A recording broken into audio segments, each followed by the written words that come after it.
African news update on top accolade news.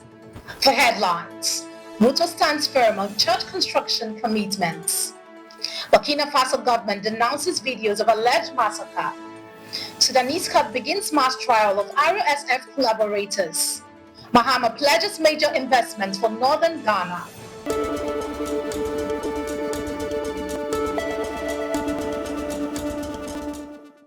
In politics, Ruto stands firm on church construction commitments.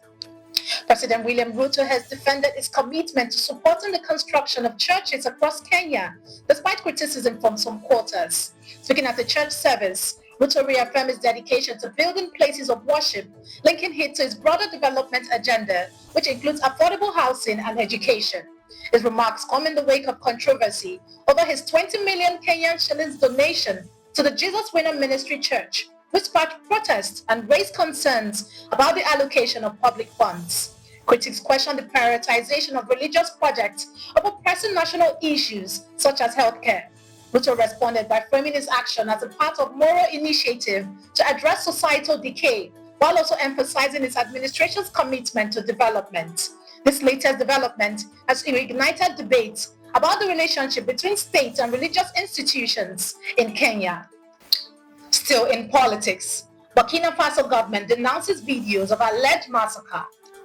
New videos are sparking outrage as civilians, including elderly and children, are seen being escorted by armed individuals in eastern Burkina Faso, with some threatened with knives. Disturbing footage also showed the lifeless bodies of alleged massacre victims.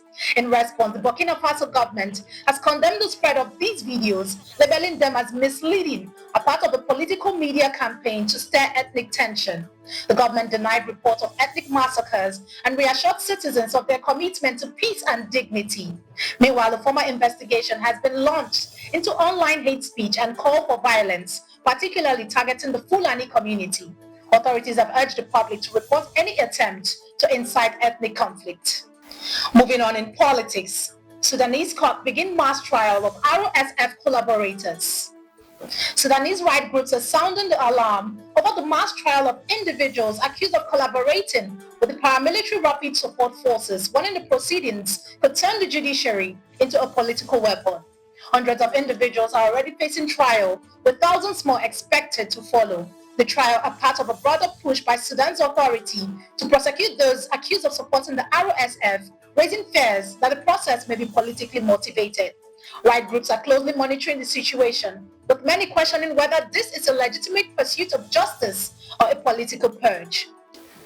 Shifting focus to economy, MAHAMA pledges major investment for northern Ghana. President John Dramani Mahama has reiterated his commitment to transforming the northern region of Ghana. On his thank you tour in Yendi, Mahama pledges investment in agriculture, infrastructure, and energy to unlock the region's full potential. Ghanaian, we know that Yendi, Bimbila, and the whole of the Eastern Corridor suffer from low voltage in electricity supply.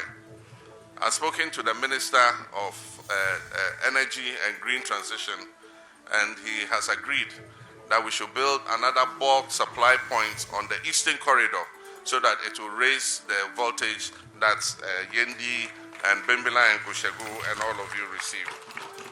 And Diana, there's a lot of work to do, but I know that with your support and prayers, we shall achieve all that we have set for ourselves. I want to assure the people of Northern Region, which actually is my region. He highlighted key initiatives, including irrigation projects to boost agriculture, the completion of the Yendi Hospital, and a series of energy and water supply improvements. The president focused on addressing regional disparities, underscore his broader vision for national development and economic revival. You are watching the African News Update on Top Accolade News. Do stay with us. Still to come.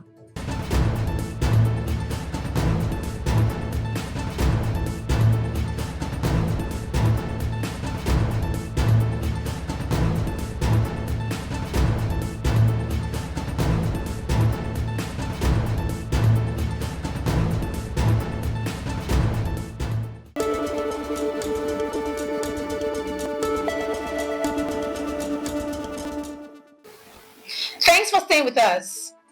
In international relations, Germany closes embassy in South Sudan.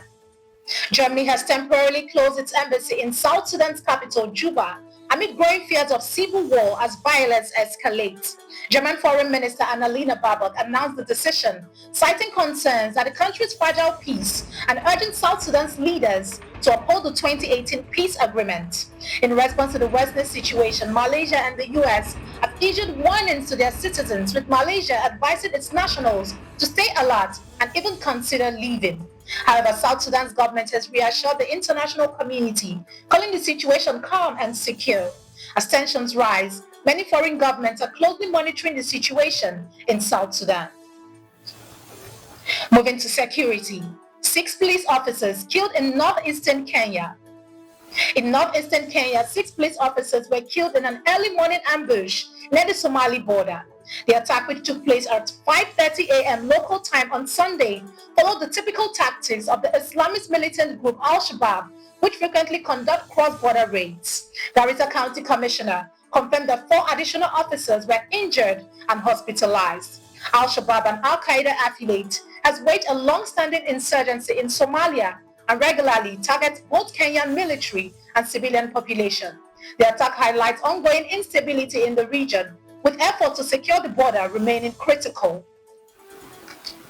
In entertainment, Afro-spiritual artists call for recognition of Ghanaian traditions in music.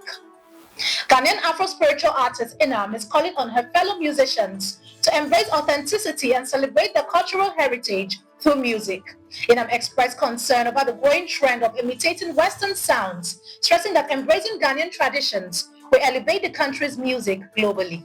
Inam, a passionate advocate for Afro-spiritual music, is preparing to release a groundbreaking spiritual album, blending cosmic sound and ancestral messages to heal and uplift listeners. She believes her upcoming project will set a new standard for Ghanaian music on the world stage. Now in sports, COVENTRY becomes the first woman and first African to lead IOC. Zimbabwean President Emmerson Mnangagwa has expressed immense pride in Kirsty COVENTRY's historic election as president of the International Olympic Committee. COVENTRY, a 7-time Olympic medalist, has made history as both the first woman and the first African to assume the role. Mnangagwa praised her qualifications, affirming that she is truly deserving of the position after defeating 6 male contenders. As the current Minister of Sport, COVENTRY's leadership extends beyond her athletic career, marking a monumental moment for both Zimbabwe and the international sports community. That concludes our African news update for today. Stay tuned for more African news and development. Thanks for joining us. I am Ojorume Okocha. Connect and engage with us on all our social media handles. Do have a wonderful day.